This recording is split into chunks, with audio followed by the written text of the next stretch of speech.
nuti shimallisiin asiin kan ga'e asiin kan dhaabe eenyu miti digirii isaa miti sartifikeetii isaa miti qabsoo Oromooti. Yoo har'a kana dagata ta'e gatiin qabu doofummaadha.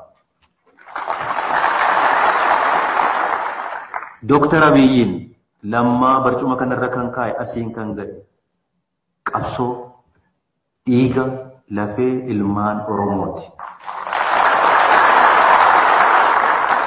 Kana sa'aatii tokkoof miti daqiiqaa tokkoof miti sakandii tokkoof hin daganna yoo ta'an doofummaadha wallaalummaadha.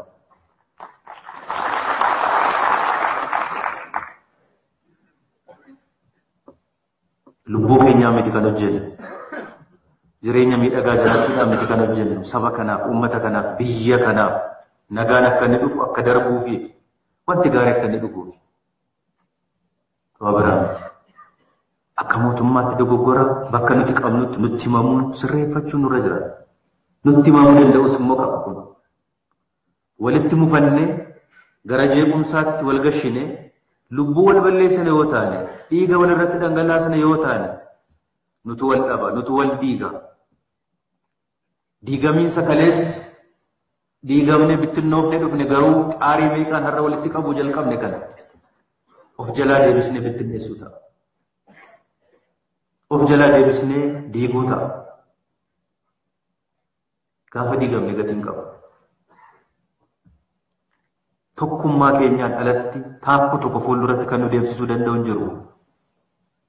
Taakkuu tokko fuulduratti kan nu dhoofuu danda'u hin jiru. Amantaan lubbuu fi amantaan nu qooda yoo ta'e, iddoon nuti dhalanneen qoodamna yoo taane, waan garaagaraatiin qoodamna yoo taane, hin bittinnoofne, hin saaxilamne, rakkanna, rakkoo kanaa olitti of gashina, wal gashina. Kun itti yaadamuu qaba. Uummanni keenya guutuun itti yaaduu danda'utu irra jira. Mariidhaan akkasitti waliin teenyee ituu kana hojjechuu qabdanii kanan hojjenne. Ituu kana hojjechuu maltanii kanan hojjenne jettanii nutti himuun qaama mootummaatti himuun sirreessuun barbaachisaadha. Iddoon hin sirroofnetti immoo waliin taanee tarkaanfii waliin fudhachaa deemuun nu fayyada.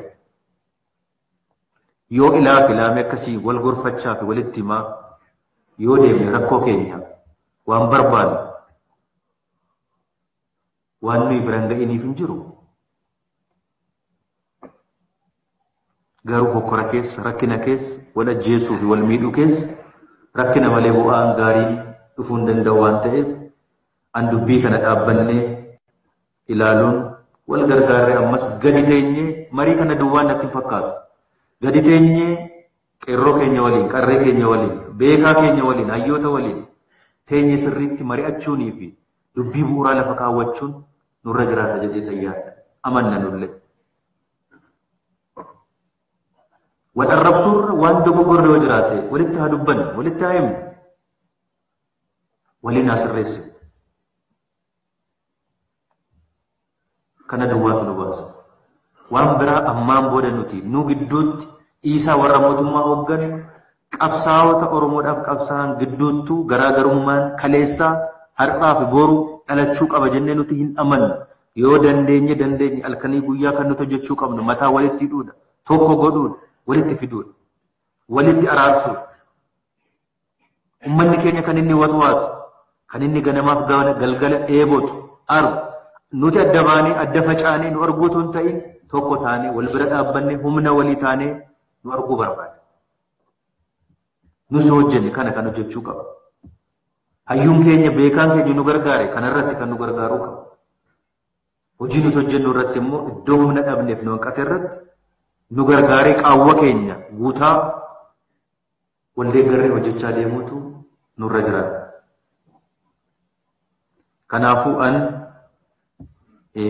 dubbii kana keessumaa waan nagaa Oromiyaa waan jeequmsa gidduu kanaa qofatu hin ta'in walii gala rakkoodhuma naannoo keenya keessa jiru akkamitti furanna akkamitti hiikkannaan dhaabbannee teenyee mari'annee hiikuutu nurra jiraata. Namni nuuf hiikuu hin danda'u.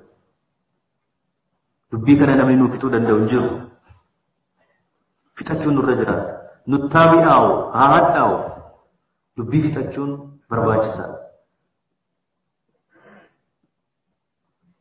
Waan ta'eef ani dhimmi tokkummaa keenya dhimmi nageenyi Oromiyaa dhimmi wal hubannee wal gargaarree wal gorfachaa karaatti wal deebisaa wal gargaarree hojjechuu dhimma guddaa ta'ee ilaalamuu danda'utu irra jiraata.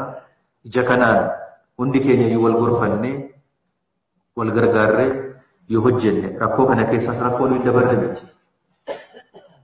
Nuti biyya kanaaf ilaala. Waan nuyi hojjennu kanatti hundi hin gammadu.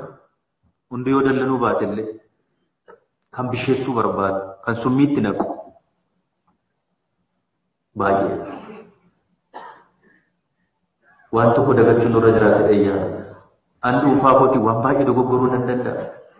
Dooktar Abiy dhuunfaa isaatii waan baay'ee dogoggoruu hin danda'a ilma namaati. Shimallis ilma namaati waan baay'ee dogoggoruu hin danda'a. Dogoggorallee immoo qabna hin qabnu hin jedhe. Garuu gaafa lammaan naafatu gaafa Dooktar Abiy naafatu Dooktar Abiy yookiin Shimallis qofa miti kan naafatu.